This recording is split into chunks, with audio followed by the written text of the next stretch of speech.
Hi, welcome to UpFront. Spring is here and our focus is very much on young cooks. In October we see the International Secondary Schools Culinary Challenge in Tahiti, and in Perth the National Apprentice Competition, which is decided after a culmination of regional and state heats.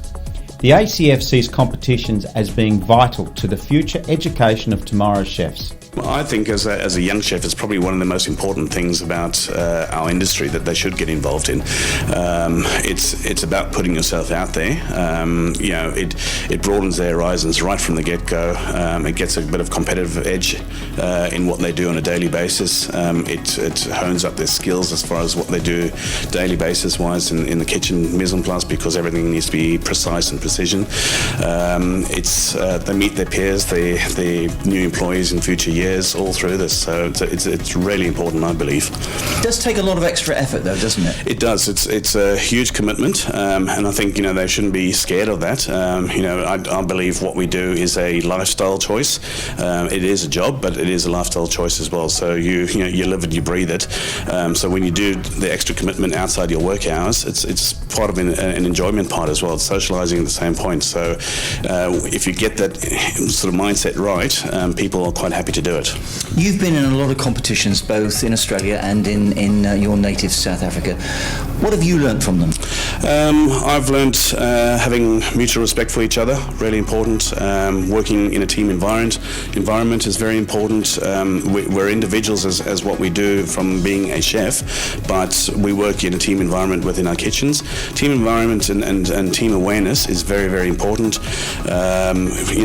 For me, it's also about the network out there. The amount of chefs that I've met around the world through competitions is really important. We all stay in contact either through social media or emails these days. It's a great way of building your future work, friendship circles, all these things. The message is getting through, with more and more young chefs prepared to put in the extra time and effort. When competing, you get to use the best produce, the best everything, and you're being judged by, so they're acknowledged as to be some of the best chefs in the world.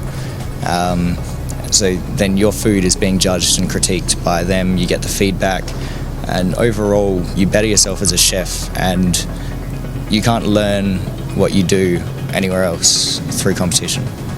Feedback is an important part in a chef's growth, but competition offers a vital source of inspiration when it comes to the development of new ideas. Really, it's all about development as a team and development as individuals. So you see things from other teams that, and you sort of think, oh, I'd like to, you find out about that, you take that back. You might even use it in your own restaurant or your own hotel or your own kitchen. So it's gaining that knowledge and gaining new skills and new insights to food from people.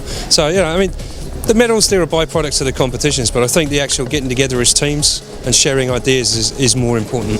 It enhances your skills a lot, and meeting all the other chefs, networking, just seeing what other countries are doing and what their abilities are, you can't get that anywhere else.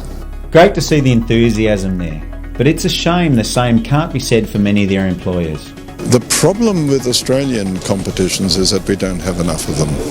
This is maybe one of the downsides of our industry, whereas 30 years ago, if you put on a competition in each state, you had 60, 70 competitors. And of course these days, with our money becoming tighter, a lot of places just aren't releasing their staff to join competitions. If you look around worldwide, where actually some of the major hotel companies, major restaurant companies, the amount of support they provide for their people to be able to compete, also to travel around the world to compete, I think that's where we're still lacking a little bit. And I'm really, in a way, let's say, disappointed that I think 40 years ago we sent, next year it'll be 40 years ago that we sent the first Culinary Olympics team, 1976, to Frankfurt, but next year we're only sending a junior team, and it is because of the lack of funding that sometimes we suffer with. And the sooner industry realizes that only through competition, only seeing and learning what your competitors are doing, you progress. I know it's difficult for employers to give young chefs the time to enter competitions, but it is worth it in the long run. I'd urge all bosses to get involved with their young apprentices. Thanks for watching, and look out for our program next month when we report on Fonterra Food Service Battle of the Pacific at Fine Food in Sydney.